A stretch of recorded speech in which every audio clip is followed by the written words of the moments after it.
உங்க toilet cleaner bison toilet cleaner குவாலிட்டியை விட பெட்டர்னு நிரூபிச்சா உங்க மொத்த பணமும் ரீஃபண்ட். பைசன் டாய்லெட் கிளீனர் இப்போது 79 ரூபாயில். சொந்த வீடு வாங்க ஸ்டெப் ஸ்டோனுக்கு வாங்க. Step stone. சார், சவுக்கு சங்கரை வந்து அரெஸ்ட் பண்ணியிருக்காங்க. இல்லை, அவர் ஒரு நேர்மையான பத்திரிகையாளராக இருந்தால் தமிழக அரசு திட்டமிட்டு முடக்குகிறது என்ற வாதத்தை நம்ம ஏற்றுக்கலாம். ஆனால் அவர் ஒரு பிளாக்மெயில் ஜேர்னலிஸ்ட், ரொம்ப ஏழைங்க பாவம். போய் போலீஸ் அரெஸ்ட் பண்ணிச்சல்ல, அந்த வீட்டில் மாலதி இருந்தாலா? மாலதி யாருடைய மனைவி சொல்லுங்க? ஒரு பத்திரிகையாளருடைய மனைவிங்க. அதான் பாவம். சரி சார், அப்போ சவுக்கு சங்கர் கூட வரதுக்கான காரணம் என்ன? வரும் பணம், பிளாக்மெயில் பணம். ஆதம்பாக்கம் வீடு எத்தனை கோடிக்கு போகும் சொல்லுங்க? எனக்கு தெரிஞ்ச 2 உயர் அதிகாரிகள் இருக்காங்க. அந்த அதிகாரிகள் 2 பேருமே ரியல் எஸ்டேட் கமிஷனர். 20,000 கோடி சொத்து இருக்கு 2 பேரும். அவரோட டைப்ல இருந்தாரா சவுக்கு சங்கர்? அவர் தான் இவரை இன்று வரை காப்பாற்றுறார். எத்தனை வருஷமா? 15 வருஷம். கொடநாடு கொலை வழக்கில் சவுக்கு நெருங்கிய தொடர்பு இருக்கு. அந்த காரை ஏற்றி அந்த டிரைவரை ஏற்றி கொண்ட அந்த கொலை குற்றவாளியான ஒரு பெண் சவுக்கு இருக்கும். இந்த செய்தி பெருசாக்காதீங்கன்னு சவுக்கு ஒரு கும்பலை வச்சுட்டு இந்த செய்தியை மூடி மறைச்சிருக்கான்.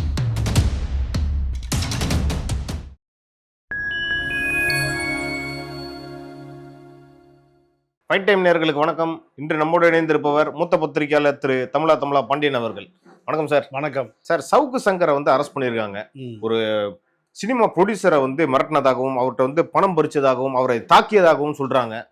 இதுக்கப்புறம் இந்த எலெக்ஷன்ல அவர் வந்து வேலை செய்யக்கூடாது, இதுக்கப்புறம் அவர் பேச முடக்கணுன்றதுக்காக இதை பண்ணியிருக்காங்களா தமிழ்நாடு அரசு? இல்லை, அவர் ஒரு நேர்மையான பத்திரிகையாளராக இருந்தால் தமிழக அரசு திட்டமிட்டு முடக்குகிறது என்ற வாதத்தை நம்ம ஏற்றுக்கலாம். ஆனால் அவர் ஒரு பிளாக்மெயில் ஜேர்னலிஸ்ட், மிரட்டி பணம் பறிக்கக்கூடிய ஒரு நபர். இந்த நபர் எப்படி ஒரு சரியான ஊடகவியலாளராக இருக்க முடியும்? யாரா உங்ககிட்ட வந்து சொல்லியிருக்காங்களா சார், இந்த மாதிரி என்கிட்ட வந்து பணம் கேட்டு மிரட்டினாரு சவுக்கு சங்கர் அப்படின்னு யாரா உங்கள்கிட்ட சொல்லியிருக்காங்களா சார்? என்கிட்ட இல்லை, எல்லாத்தையும் நிறைய பேர் சொல்லியிருக்காங்க. உதாரணத்திற்கு சன் தொலைக்காட்சி மகாலட்சுமி, அனைவருக்கும் தெரிந்தது ஆங்கர். அந்த அம்மாள் மிரட்டப்பட்டார், உலகத்துக்கே தெரியுமே. அந்த அம்மா மிரட்டப்பட்டு அந்த அம்மாள்கிட்ட பேரம் பேசி பொய்யான வழக்கை புனைந்து அவங்க இந்த அம்மாவோட குடும்ப சண்டை. இவனுக்கு என்ன அங்கே வேலை? மறைந்த அன்பழகன் இவர்கள்லாம் அந்த அம்மாவை பிளாக்மெயில் பண்ணி இவருக்காக வாதாடிய பால் கனகராஜ கேஸ் கட்ட கொடுத்துட்டு சங்கர சுப்புட்டு கொடுத்துட்டு போயிட்டாரு. இதெல்லாம் யார் நெருக்கடி? இதுக்கு என்ன பேர்? என்கிட்ட வந்து எல்லாம் சொன்னாங்களா? என்கிட்ட தான் சொன்னாங்க. நான் தான் மகாலட்சுமி சங்கர சுப்புக்காக ஒரு பத்திரிகையாளர் சந்திப்பை பத்திரிகையாளர் மன்றத்தில் 15 வருஷத்துக்கு முன்னாடி நான் தான் நடத்தினேன். என்கிட்ட சொன்னீங்க கேட்டீங்களா? அதுக்கு பதில் யூடியூப்ல இருக்கு, அடிச்சு பாருங்க. ஒரு 30-40 கேமரா இருக்கு. ஒரு 15 கிலோவில் ஒரு பாடியில் ஒருத்தர் இருப்பான், கிஷோர் கே சாமின்னு பானிபூரி விற்கிற ஒரு மார்வாடி பையன். மகாலட்சுமி பார்த்து கேட்குறான், உனக்கு ஹெச்ஐவி இருக்கான்னு கேட்குறான். ஒரு 50-100 பத்திரிகையாளர் இருக்கான். அதுதான் என்கிட்ட சொன்னது. நாங்கள் இருக்கேன், போதுமா? இதை விட வேற என்ன ஆதாரம் வேணும்? ஏன்னா இப்போ வந்து கமிஷனரை வந்து சென்னை கமிஷனர் வந்து ரொம்ப தரக்குறைவா பேசுறாரு சவுக்கு சங்கர். இவர் எப்படியாவது பழி வாங்கணும், அதனாலதான் கைது நடவடிக்கைன்ற மாதிரி பல பேர் பேசிக்கிட்டு இருக்காங்க. இல்லைங்க, அதாவது இந்த ஊடகம் பூராமே தரகர ஊடகமாக போச்சு. இப்போ ஒரு நிறுவனத்தில் வேலை செய்கிற ஒருவன் அந்த நிறுவனத்தை தாண்டி பேசவே கூடாது, சிந்திக்கவே கூடாது. இதுதான் இங்கே தமிழ்நாட்டில் ஊடகம். அப்போ இந்த ஊடகத்தில் இருக்கக்கூடிய சில தரகர்கள் இவங்க என்ன பண்ணுவான்?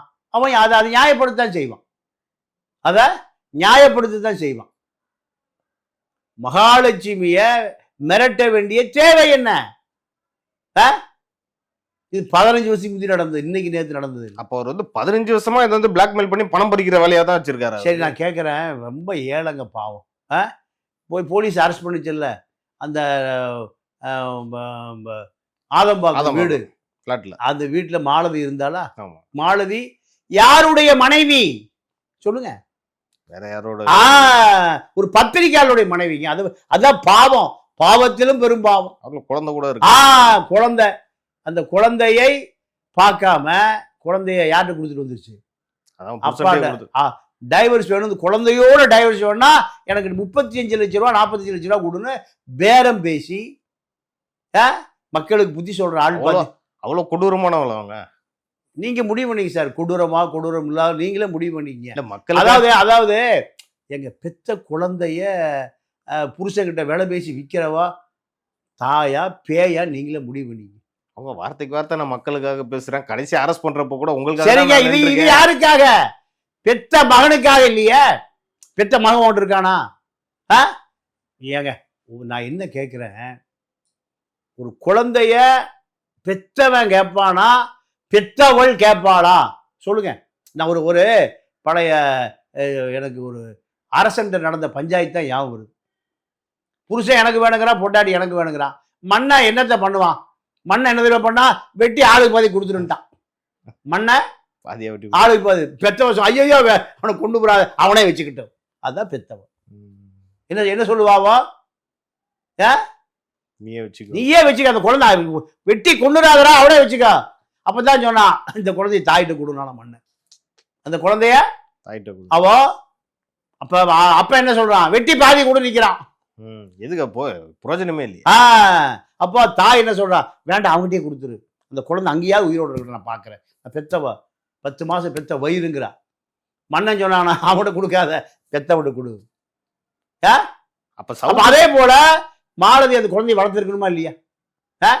சரி சார், அப்போ சவுக்கு சங்கர் கூட வர்றதுக்கான காரணம் என்னவா இருக்கும்? பணம், பிளாக்மெயில் பணம். ஆதம்பாக்கம் வீடு எத்தனை கோடிக்கு போக சொல்லுங்க. இதுல டி நகர் பஸ் ஸ்டாண்டு பின்னாடி ஒரு ப்ராப்பர்ட்டி இருக்கு, ஒரு 5 கோடி ரூபா ப்ராப்பர்ட்டி. ஏது 5 கோடி? ஏதுங்க 5 கோடி? அந்த ஆதம்பாக்கம் வீடு ஏது? இந்த கணக்குலயே ஒரு 10 கோடி வருது. உங்கள்கிட்ட 10 கோடி இருக்கா? நீங்க இந்த துறையில எத்தனை வருஷம் இருக்கீங்க? ஒரு 5 வருஷம். 10 கோடி சேர்ந்துருச்சா? 1 கோடி சேர்ந்துருச்சா? அப்போ என்ன பண்ணா சேரும்? இந்த படம் அதாவது ரெட் அண்ட் ஃபாலோ, அந்த படம் ட்ரக்ஸ் மூலியமா தான் வந்தது. சொல்றீங்க. அஜய் பாண்டியார் இருக்காரு, அவர் இருக்காரு, இவர் இருக்காரு. ஒரு 10 லட்சம் கொடு. அப்ப இத அவன் சரிங்க, உங்களுக்கு சம்மந்தமே இல்லை, உங்க அக்கௌண்ட்ல எப்படிங்க ஒரு 90,000 வந்தது? அததான் கேக்குறாங்க. சரி 90,000 உங்க அக்கௌண்ட் எனக்கு எப்படி தெரியும்? உங்க அதான் சரி, இப்பெல்லாம் ஃபோன் நம்பர் போட்டாலே வந்துடுது சார் ஜிபேல. இல்ல, ஃபோன் நம்பர் போட்டா ஜிபேல வந்துடுது. உங்களுக்கு பணம் அனுப்பிச்சோடனே நீ போலீஸ் கம்ப்ளைண்ட் பண்ணிருக்கணுமா? பண்ணிருக்கணும், இல்லைன்னா திரும்ப அனுப்பிச்சிருக்கணும். அப்போ நீங்க உலகமே தெரிஞ்சு கண்ணீர் விட்ட கதை எதுன்னா கள்ளக்குறிச்சி ஸ்ரீமதி வழக்கு, தெரியுமில்ல? உலகமே கண்ணீர் விட்ட, ஊர் மக்கள்லாம் கோபம் பண்ணி அடிச்சு நொறுக்கிறான். அந்த ரவிக்குமார் பள்ளிக்கூடத்தை அடிச்சு நொறுக்கிறான். அங்க காண்டம் இருக்கு. என்ன இருக்கு? ஜானி வாக்கர் இருக்கு. ஒரு சேர்மனுடைய அறையில காண்டமும் ஜானி வாக்கர் பிராந்தியும் விஸ்கியும் ஒரு பள்ளிக்கூடத்துல பெட்டு, குஷன் பெட்டு, இதெல்லாம் எதுக்கு வச்சிருக்க? இப்படிப்பட்ட நபரை மக்கள் அடிச்சு நொறுக்கி தீ வைக்கிறான். இவர் அங்க போறாரு, இன்வெஸ்டிகேஷனுக்கு போறாரு. போய் என்ன தெரியுமா சொல்றாரு, ரவிக்குமார் கடனில் தத்தளிக்கிறார், வாங்கின 25 லட்சத்துக்கு கூறாது. இவரும் பெலிக்ஸ் நடந்ததா? அப்போ அயோக்கிய பயிலுவா நீங்க 2 பேரும். நியாயத்துக்காகலாம் நிக்க மாட்டாரு. சரி, நான் என்ன கேட்குறேன், இப்போ ராஜீவ் காந்தின்னு ஒரு வழக்கறிஞர் திருமாவளவன் காரில் மோதிட்டார். ஆமா, மோதல் நடக்கவே இல்லை, நடக்கல. ஆமா, அவங்க அதான் இருங்க, இவரு கார்ல போயிட்டு இருக்காரு, அவரு ஓரமா ஊட்டி போய் நிறுத்திட்டு வந்து முறைக்கிறாரு. சவுக்கு சங்கரும் ராஜீவ் இருங்க நேர்காணல்ல பேசுறாங்களே. ஆமா ஆமா, நான் உடனே முதலமைச்சர் சொல்லி முதலமைச்சர் சொல்லி ஐஜிட்ட போய் ஃபுட்டேஜை கொடுன்னு கேட்கிறாரு. இன்னைக்கு வரைக்கும் ஃபுட் அழிஞ்சு போச்சுக்கிறாங்க. அப்போ நீ யாருக்கு அடியாள்? முக்குளத்தோர் தலித் மோதலுக்காக எவனோ திட்டமிடுறான் ஒரு சங்கி, அவனுக்கான அடியாள் நீ. அப்ப சாதி மோதலை ஏற்படுத்த பேசியிருக்காரு. என்ன கதை? நான் என்ன கேட்கிறேன், அப்படி வண்டி மோதல ஃபுட்டேஜ் நீங்க பாத்திருக்கீங்களா?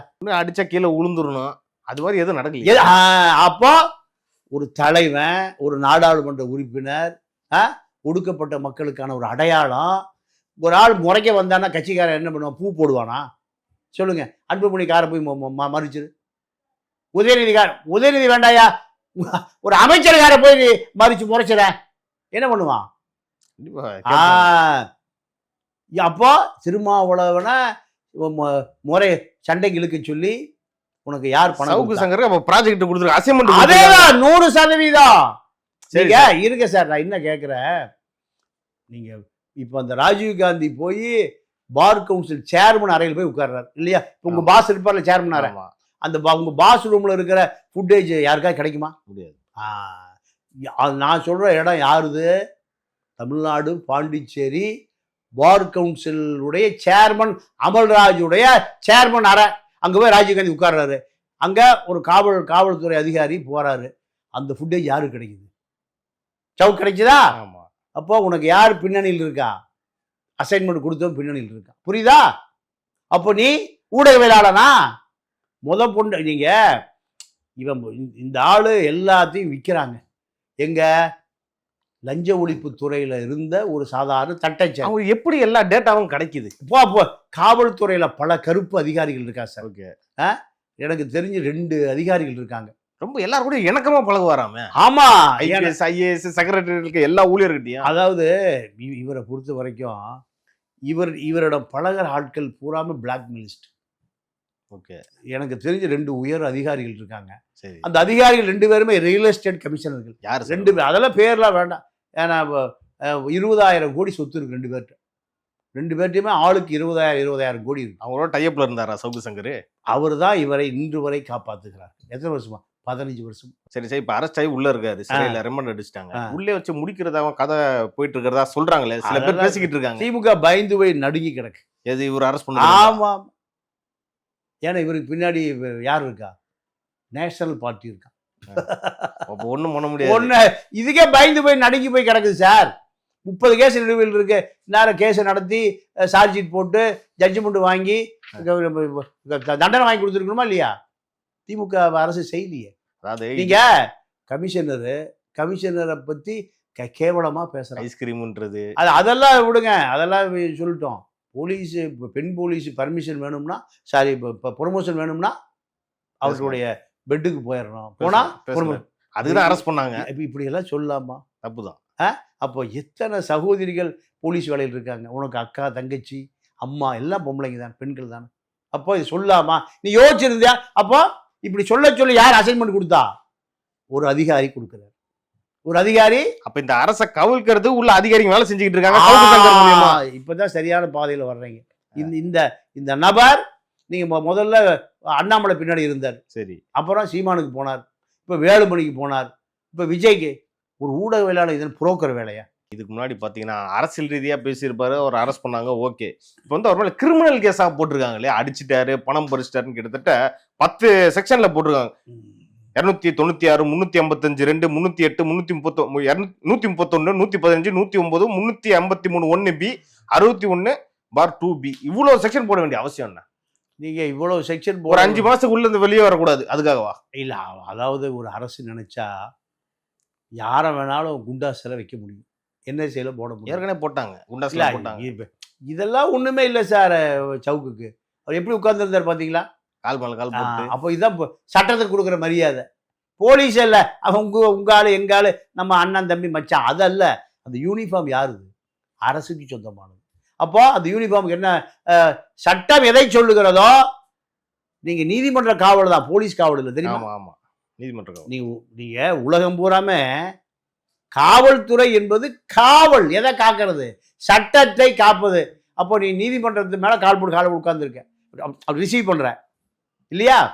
யோ, சட்டம்லாம் எனக்கு சட்ட பேக்கில் இருக்கியா? அதானே அர்த்தம். நம்ம பேசும்போதே காலை போட்டு பேசக்கூடாதுன்னு சொல்றாங்க இல்லையா? மக்கள் பார்க்கிறவர்களை மதிக்கணும். ஒரு நாகரிகம். நம்மளை விட அறிவாளியா இருக்கான் மக்கள் பார்க்கிற ஆளுக்கு. பல விஷயங்கள் தெரியுது. கமெண்ட் பாக்குறீங்களா? அப்ப இவர் காலை போட்டு உட்கார்ந்து சட்டத்தை வான்னு கூப்பிடுறாரு. அவ்வளவு திமுரு. கோடி கோடி சேர்ந்துருச்சு சார். நீங்க பாசிய கன்ஸ்ட்ரக்ஷன் அபினேஷ் போய் மேனேஜர் அனுப்பி போய் நிற்கிறார். யாரு? பல லட்சம் கோடி வச்சிருக்கிற.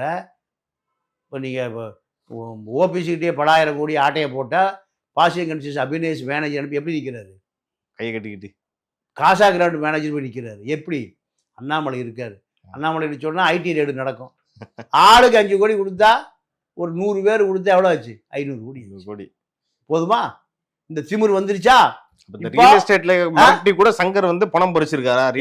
இந்த ரியல் எஸ்டேட் அதிபர்கள் கொடுத்தாலும் ஆகலாம். வந்து அரசாங்க நிலத்துல வீடு கட்டுறானா?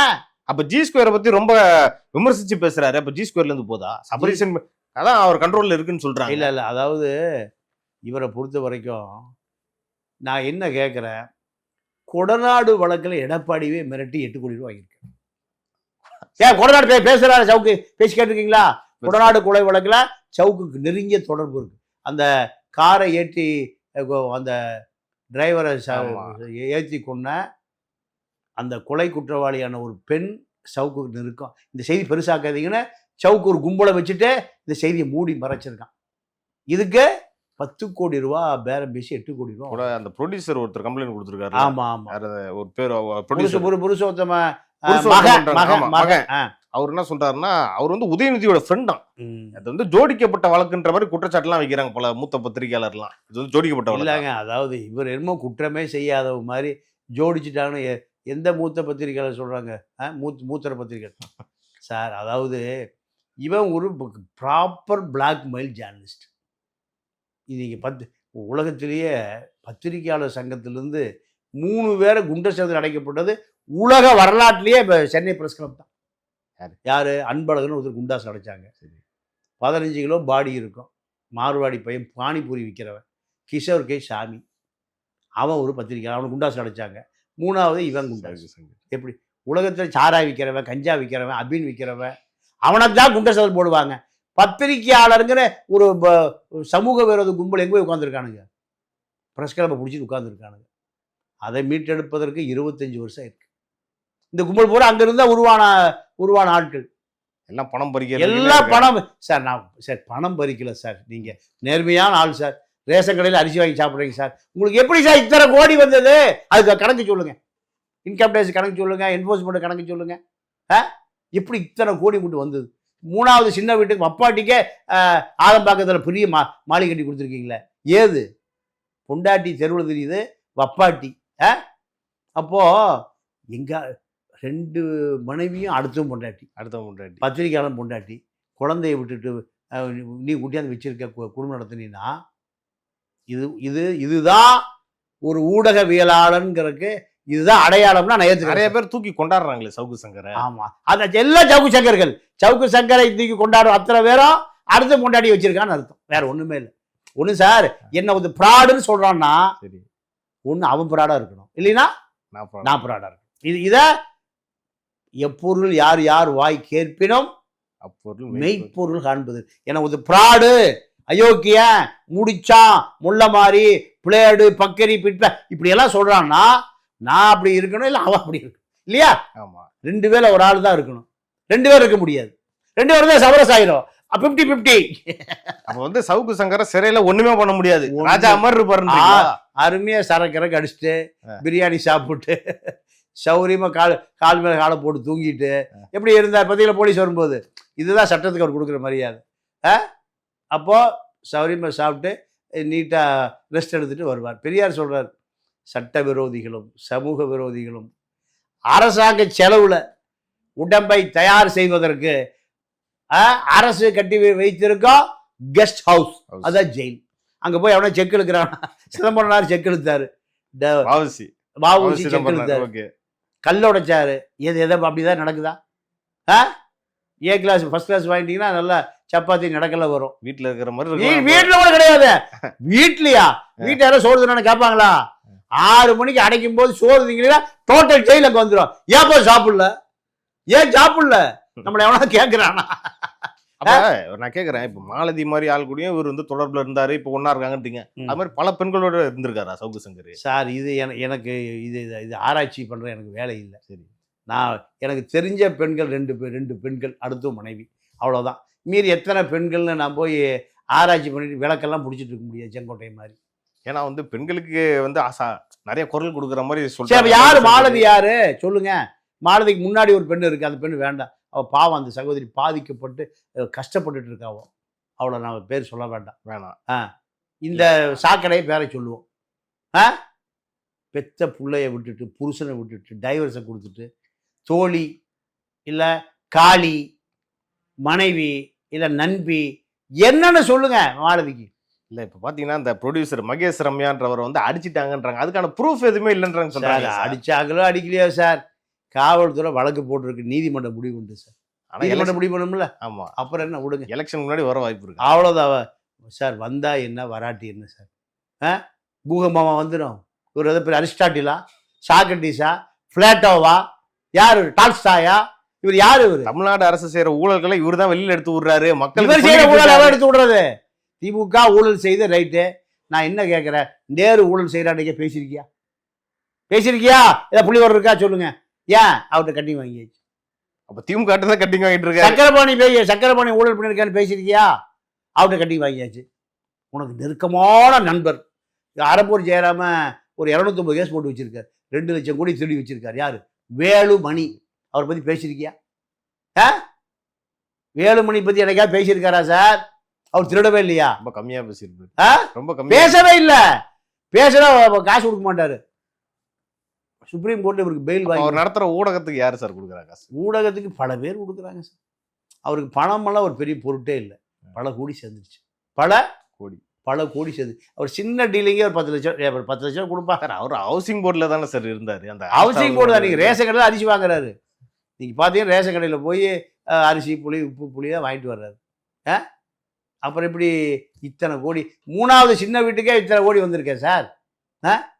டாக்குமெண்ட் வேணுமா? டாக்குமெண்ட் தட்டுமா? டி நகர் வீட்டு டாக்குமெண்ட் எத்தனை கோடி அது? இப்படி யார் கோடி? நீ தான் வாங்கி கொடுத்த. சின்ன வீட்டுக்கே இப்படின்னா அப்படின்னு உங்கள்கிட்ட எவ்வளோ இருக்கும்? எவ்வளவு கோடி இருக்கும்? அது திமுக குடும்பம் செய்யற ஊழலுக்காக தான் இப்ப இவர் வந்து அரெஸ்ட் ஆயிருக்காரு. திமுக குடும்பம் ஊழல் பண்ண உலகத்துக்கே தெரியும். நீ ஜி ஸ்கொயர்ல பணம் வாங்கலையா? வாங்கலையா? ஜி ஸ்கொயர் அப்போ உனக்கு பணம் கொடுத்தா சரி. இவர் வந்து சபரீசனை வந்து கடுமையா விமர்சிக்கிறாரு, ஒரு பக்கம் வாங்கவும் செய்வார் அவர். அப்ப சார் நீங்க இந்த ஊடகவியலாளருடைய வேலை என்னன்னு கேட்டீங்கன்னா, உங்களை பத்தி முழுசா எல்லா செய்தியும் நான் அடிக்க மாட்டேன். ஆனால் நீங்கள் எனக்கு உங்கள் சோர்ஸை பூரா எனக்கு கொடுத்துடணும். அடிப்பேன், அடுத்த டீலிங். இதுதான் இவருடைய பழக்கம். உண்மையாகவே நீ ஊடகவியலாளர்னா திமுக, அண்ணா திமுக, காங்கிரஸ் எல்லா பேரையும் அடிக்கணும். பொதுவாக பேசணும். வேலுமணியே பேச மாட்டேன், அண்ணாமலையே பேச மாட்டேன். சரி, ஒருவேளை இன்னைக்கு விமர்சிக்கிறவங்களாம் ஒரு 10 கோடி ரூபா கொடுத்தாங்கன்னா நாளைக்கு அதை பத்தியும் பேச மாட்டேன். நீ முதல்ல எங்க இருந்த இடம் அதிமுக, அப்புறம் பிஜேபி, அப்புறம் விஜய், அப்புறம் சீமா. போகாத இடமே இல்லை. இப்ப வந்து சேப்பாக்கத்துல நான் தான் எம்எல்ஏ. சேப்பாக்கத்துல உதயநிதியை எதிர்த்து இப்பதான் ஜெயிக்க போறாராம். இவரா? அந்த சுயேட்சை நிக்க போறாரா? சுயேட்சை இல்ல, அதிமுக வேலுமணி சொல்லி எடப்பாடி இவருக்கு உதயநிதி சீட்டு கொடுக்க போறாங்களா? உதயநிதி ஒரு எம்எல்ஏ போறாரு. அவ்வளவுதான். அவங்க தங்கச்சி வீட்டுக்கு சசிகாந்த் செந்தில் எம்பி ஆயிட்டார்ல, அந்த ஆசை, அதுக்கு கூட ஆசை வந்துருச்சு. மச்சான் வந்து எம்பி, மச்சான் எம்எல்ஏ. இந்த ஆசை அவருக்கு வந்துருச்சு. அவரை மட்டும் டச் பண்ணக்கூடாது. அவர் நேர்மையான மனுஷன். யாரு? சசிகாந்த் செந்தில் ஐஏஎஸ் தூக்கி போட்டு வந்து அவர் எம்பியா இருக்காரு. ராகுல் இருக்கு. அது அவருக்கு அவர் பையன் வீட்டு பக்கம் வராதுட்டார். வீட்டு பக்கமே எட்டியே பார்க்காதுட்டார். நீ வேண்டாம், நீ இந்த பக்கமே வராதுட்டார். நம்ம நடப்பு அரசியல் பத்தி இன்னைக்கு நம்ம நிறைய பேசணும். இது குறித்து அடுத்தடுத்த நிகழ்ச்சிகள் இன்னும் நம்ம டீட்டெயிலா பேசலாம் சார். நன்றி, வணக்கம்.